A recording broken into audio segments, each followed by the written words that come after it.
man maa ngi présenté sama bopp man Massamba Seck conseiller de quartier Médina Salam 2 di représentant délégué de quartier bi fii ñu nekk nag moom mooy cité Serigne Fallou yàlla dogal lotissement bii nga xamante ne moom la nu Moustapha Diop jox muy suñu kër yi fii mairie man la copté woon boole ma ak agent voyer ñu ànd di lotisser site bii yàlla dogal lotissement bi lotissé nañ ko ci jàmm kër yi ngeen gis yëpp fii la ñu dëkk fii la ñuy yeewoo li waral suñu daje fii nag tey am jafe-jafe bu nu am ci place bii ñu taxaw cité Serigne Fallou bii jafe-jafe lan muy jàkk joo xam ne waa mairie dañ ñu ko joxoon ci lotissement bi xamal nañu ne fii mooy seen jàkk bi ñuy dagg kër yi bu ñu agsee fii agent voyer bi xamal nañu ne fii kat mooy seen mosquée bi yàlla dogalee ñu xam lool ñu jël tànki jéego def ay démarches dem ci chef centre bi waxtaan ak moom mu confirmer lu effectivement plan bi sax mosquée moom moo nekk foofu ba ñu fa jógee ñu dem ci secrétaire général bi ma dikkee waxtaan ak moom xamal ne ko ñun kat on est prêt pour construire notre mosquée pour tabax suñu jàkk boobu nag autorisation lañ bëggoon mais comme xam nañ ne fii suñu jàkk la ñun danañ jël suñuy stratégie waxtaan ak suñuy dëkkandoo fexe nu ñu boolee suñu doole ba yàlla dimbali ñu mu nekk jàkk effectivement bi loolu amee ñu woote réunion ak suñu dëkkaale yu baax yi nga xam ne ñoom ñoo dëkk fii ci jàkk ji ñu waxtaan ñu def ay cotisation góor ak jigéen mag ak ndaw lépp lu ci waay am joxe nga ko ci lañ taxawal jàkk ji di fi jaamu yàlla imam baa ngi nii imam Mahfouzi Ba moom mooy suñu imam mais dans quelques instants am na loo xam ne dañ ko fi nemmiku am na benn mara boo xam ne dafa ñëw mu ne moom dañ koo jox fii mu commencé implanter ay bornam te loolu gis nañ ne mën naa indi fitna te luy yee fitna baaxul donc bi loolu amee ñun dem nañ signaler ko chef centre dem nañ signaler ko aussi ma dikkee xamal ne ko ne kat jàkk jigéen ñu jox am na keneen ku ñëw mu ne yéen da ngeen ko koo jox kooku xamal ne kooku mara boobu këyit yi mu yor c'est pas valable këyit yooyu baaxul këyit yi nga xamante ne moom moo méngoog seen plan boobu Omar Gueye agent voyer Massamba na la ko tiiral jox la ko Omar Gueye jox nañu plan boobu ñu ngi ak moom mais dañoo bëggoon nag ñoom ñu artu paa bi te wax ak moom ndax fitna lu ko yee baaxul moo waraloon ñu woo leen yéen journalistes yi ngeen jàllale suñu doléance bi devant tous les autorités di ko yëgal ki nga xam ne mooy kilifa dëkk bi préfet gouverneur maire ñu ngi leen di tawat daal jafe-jafe bi nga xam ne am nañ ko ci cité bii di ko ñaan aussi monsieur le maire Moustapha Diop parce que lii nii tey war naa xam ne fii ay kër la yu fi ay nit dëkk mboolem lotissement bu fi am ren jii benn bayal moo fi am muy bii kon benn bayal bi dañ ko war a bayeek askan wi loolu daal moom mooy suñu teewaay tey ñu bëggoon nag ne ko ñëpp dégg te ñu jàppale ñu te ñu dimbale ñu ba nga xam ne benn fitna du fi am parce que ñun danoo taxaw fii du ñu nangu keneen ñëw fii di dagg suñuy bayal di ko yóbbu wala di ko jaay di ko jënd lu la neex du ñu nangu loolu. ñun ñëpp ñoo bokk li ñu bugg ñoo bokk li ñu mébét ñun suñu bugg-bugg yëpp jàkk ji ñu di ci topp yàlla ñu jot ko ci ni mu waree ak jàmm ak salaam bëgguñu wax ak kenn dara lu ñaaw bëgguñu wax kenn def kenn dara lu ñaaw lu baax rek lañu soxla ak jàmm ak dal ba lépp war a régler ni mu war a régler ba ñëpp jot ku nekk jot li mu war a jot li mu soxla woon am jàmm loolu rek lay kii dégguma wolof mënuma wax bu baax ci wax yooyu wante lii sunu mébét daal jàkk ji bu loolu passé mbooloo yëpp ñu ngi leen di nuyu di leen sant di leen ñaan ñun ñëpp a ñu gën a góorgóorlu ànd ci ngir yàlla lépp lu dul ngir yàlla ak topp yàlla ak bugganti ngir yàlla ñun bokkuñu bëgg yooyu bu dee bëgg àddina yi pour alal ay yooyu ay du sunu mbir daal lu sunu mbir daal ngir yàlla ak yonent bi fu ñu toppee yàlla am jàmm ñëpp dal ci jàmm wasalaam. xanaa néegu yàlla ku demoon sax ba xam ne place bi néegu yàlla lañ fi fas fi yéene julli ay jullit di fi nekk nga war leen a dimbali sax bàyyi ko ñoom waaye doo ñëw di fi samp ay borne loolu nag du kenn maire yi ñoo koy lijjanti ak géey ndax ñoo defar plan bi ba woon ko waa koñ bi ba ne fii seen jàkka la bañ def fi seen doole ba nekk fi alali àddina ji nag ku ko doyloowul danga ko doyloo ji ëllëg te suuf si juru histoire juru xeex juru xëccoo ndax boo génnee àdduna fi lay dugal soriwut bariwut kon nag néegu yàlla kenn ko xëccoo ki doomu aadama kii xëccoo jàkka ji xama ko mu doon waaye war naa dimbali askan wi bàyyi ko waa Médina Salaam ñu mën a dëkk ci jàkka ji waaye waa maire ñi nga xam ne ñoo leen joxoon plan bi war nañ cee taxaw ndax ñoo joxe plan bi nit boo joxee dara ba pare mu am problème da ngay dem lijjanti ji ko waaye loolu leen bàyyi seen biir ñu am problème te lijjanti woo ko ku yoru njaboot bu ñu amee ay réeróo da nga koy dem leeral waa maire nañ ko leeral Moustapha Diop na ko leeral ab koñ mënut a nekk du am jàkka kon fu julli fu ñuy jullee xanaa du jullee seen i kër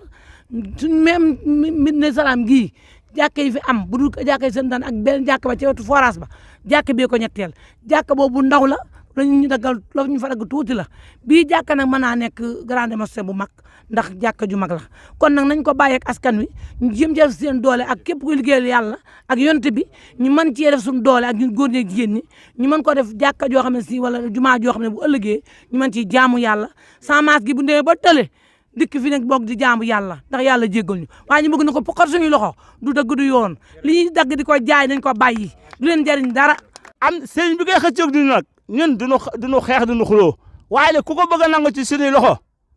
suñuy bakkan lañ ci gàll fii ba bàqee man bañu ma ko ci ca mbooloo mi ci sama ginnaaw bañuñu ko ci sëñ bi nañu dimbali seeti feneen ñun Médina Salaam la fii sëñ Abdou Salaam moo ko tudde Médina Salaam biñ ñu koy joxit mu tombé Kazu Rajab ñu tudde ko cité sëñ Fallu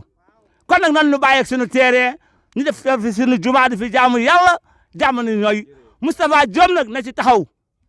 dem nañ ci préfet wax nañ ko fan yu néew nag bu ñu gisul lu ñu xam daan dem ci gouverneur yëgal ko bañuñu ci dara lañ ci bañul war na Seexul Xadim suñuy bakkan lañ ci teg man jaral na ma faatu ñu yóbbu ma bàq ya. Monsieur Manga Joël, donc je suis habitant de Médina Salaam. Donc, d'après le découpage, c'est le deuxième secteur. Donc, samay précédé yëpp lu ñu fi wax,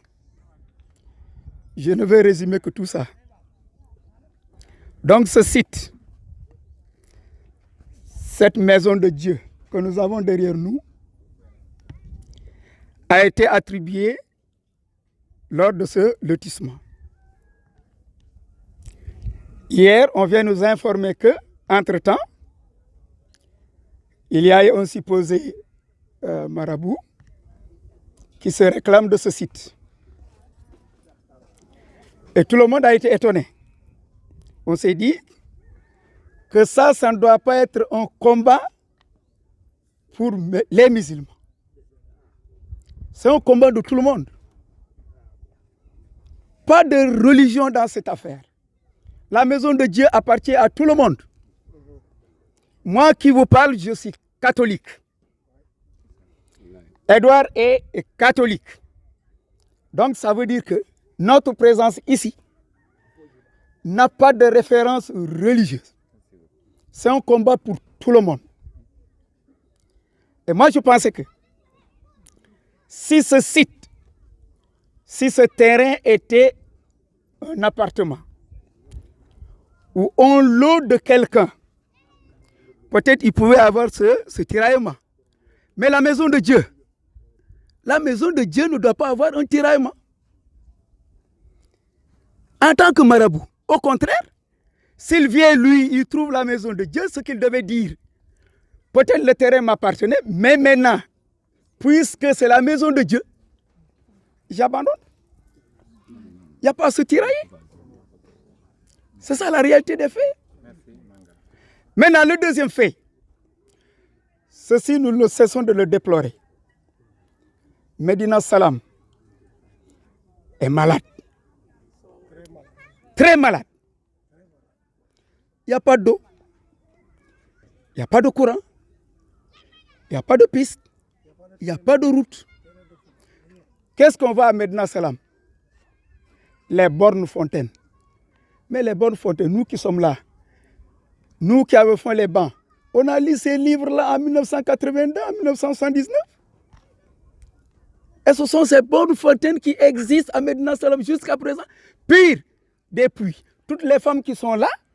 ça fait autour d'un puits, un puits qui est là-bas. Nous sommes dans quel monde? Alors nous ne faisons pas partie de la commune. Donc, nous réclamons et nous déposons notre doléance. Que les autorités nous entendent, qui nous viennent en aide. Qui nous viennent en aide. Regardez tout ce quartier-là, de la rue là jusqu'à la route de Djelelou. Il n'y a même pas de bonne fontaine. Ces gens-là sont obligés de se rabattre à l'intérieur de Médina Salam pour aller puiser et transporter 100 francs par jour et 100 francs par bidon. Mais qui peut le faire? Man maa ngi tudd Mamadou Diop di conseiller de quartier di jotal samay kàddu ci sama jëwriñ ñi ma jiitu jeexale wax nañ li nga xam ne mooy jafe-jafe quartier bi mais li nga xam ne moom lañ bàyyi woon rek moom lay ñëw mottali ko wax nañ ci jafe-jafe mosquée bi kon ñëpp ñoo ko déggandoo problème boobu la mosquée bi am mooy kii bëgg a ñëw taxaw jël ko ci seen ay loxo ñu ñëpp ñu taxaw ci ne nag loolu du fi amee ñuy wax autorités yi ni nga xamante ne si ñooy kilifay dëkk bi ñu ñëw taxaw ci lijjanti mbir mi balaa muy ëpp ay loxo li des nag comme ni ñu ko waxee cité bi biñ ko lotissé ak léegi mi ngi bëgg àgg ci at ak lu topp boobaak léegi amuñu ndox amuñu courant yoon yi tamit jafe-jafe la kon ñuy wax monsieur le maire mi nga xamante ne si moom mooy kilifa dëkk bi moom la ko yàlla dénk li commencé fii ba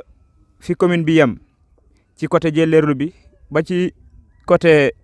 xaar yàlla forage bi nga xam ne forage baa ngi nii ngeen koy seen nii mu nekk nuñ koy waxee monument parce que monument lañ ko mën a tudde ndax li tax mu nekk monument mooy servir uñu kon ñun monument la ci ñun léegi nag ñuy wax monsieur le maire ndox mi daal moom yàkkamti nañ ko fii ci lu mu gën a gaawe ndax jigéen ñi sonn nañ ci roon mi beneen bi góor ñi nga xam ne tamit ñoom ñoo fi dëkk bu ñu génnee liggéey seen xel yi du dal ndax manqué électricité fii lëndëm na guddi gi kenn du am fitu guddee àll ngir sa njaboot yi nga fi bàyyi kon tamit ci côté courant bi tamit ñu koy ci wax mu gën cee taxaw ndax soxla nañ lamp yi soxla nañ courant bi soxla nañ ndox mi yoon yi tamit soxla nañ ko ndax am nañ fii poste de santé boo xam ne soriwut mais fii tey boo fi amoon malade bëggoon ko évacuer yóbbu ko fenn da nga sonn parce que doo am ambulance boo la fii mën a jëleel malade yóbbul la ko hôpital Amadou Sakhir Mbaye kon loolu tamit doon na jafe-jafe kon daal Médina Salam daal jafe-jafe bi bari na ñuy ñaan ñi nga xam ne ñoo yilif dëkk bi bu ñu déggee suñu kàddu ñu xam ne problème yii mooy problème majeur Médina Salam problème majeur mooy yii ñu fi wax lii ñu fi wax daal ci gàttal rek mooy problème bi nga xamante ne si moom mooy lu xamante ne si moom mooy loo xamante ne problème la boo xamante ne si moom lu ñu gaaw ci saafara ko rek doyut. képp ku nu mën a jàppale daal li ñu fi jàmbat ñu ñëw wax nañ ko li ñu jàmbat daal benn jàmbat la wax dëgg yàlla lotissement yi moom ñoo ngi gërëm Moustapha Diop ndax bi ñu ko joxe ba léegi amul xulo amul xeex waaye suñ terrain bi daal sonal nañu ci vite léegi nag yow Moustapha Diop yow naay wax ak ndax Moustapha Diop foo teg sa tànk ñu teg fa sa tànk foo teg sa tànk ñu teg fa suñ tànk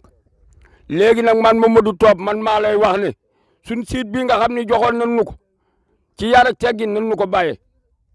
bu loolu amul nag loo dégg nu na wax day gaaw ta leer gis nga lii nga xam ne Moustapha Diop noo ngi ànd ak yow dañoo bëgg ñun suñ bët bu xonkee yow tam nga taxawunu waaw man Mamadou Top yow war nga maa xam bu baax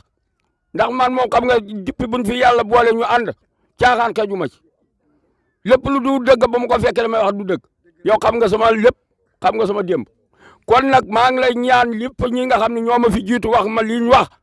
ñu nga ci góorgóorlu nga jàppale nu si ndax am na ka nga xam ne kat dañoo bañ a jaar ci turam waa ñi mën nañ ko ndax gënuloo jàng gënuloo xam diine